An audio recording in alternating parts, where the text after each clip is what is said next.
Commander U.S. Army Operational Group, Fort Meade, Maryland, 20755. You tasked me to provide an assessment of the Gateway experience in terms of its mechanics and ultimate practicality.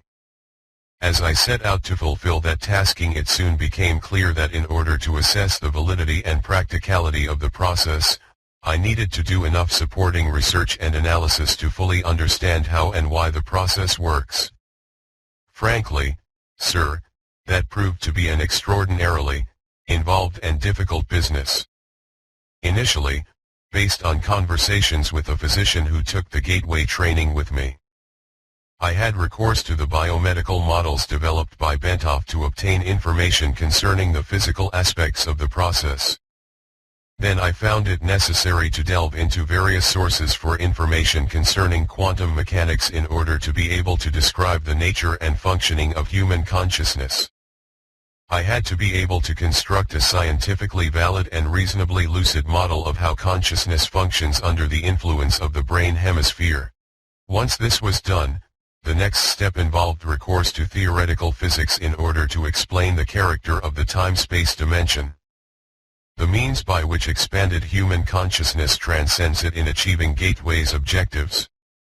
Finally, I again found it necessary to use physics to bring the whole phenomenon of out-of-body states into the language of physical science, to remove the stigma of its occult connotations, and put it in a frame of reference suited to objective assessment.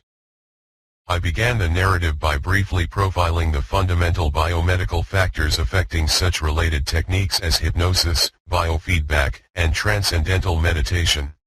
I indicate that at times these related techniques may provide useful entry points to accelerate movement into the Gateway experience.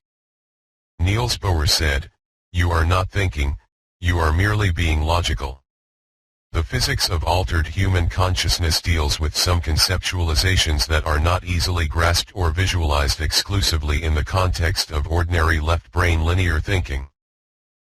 The right-brain intuitive insight to achieve a complete comfortable grasp of the concepts involved. Nevertheless, once that is done, I am confident that their construction and application will stand up to the test of rational critique. In the end, I found it necessary to return, at least briefly, to the question of the impact of the Gateway experience on common belief systems. I felt that it was necessary after having completed the analysis to point out that the resulting conclusions do not do any violence to the fundamental mainstream of either Eastern or Western belief systems. Unless that point is clearly established, the danger exists that some people will reject the whole concept of the Gateway experience in the mistaken belief that it contradicts and is therefore alien to all that they hold to be right and true. This study is certainly not designed to be the last word on the subject, but I hope that the validity of its basic structure and the fundamental concepts upon which it is based will make it a useful guide for other U.S. personnel who are required to take the Gateway training.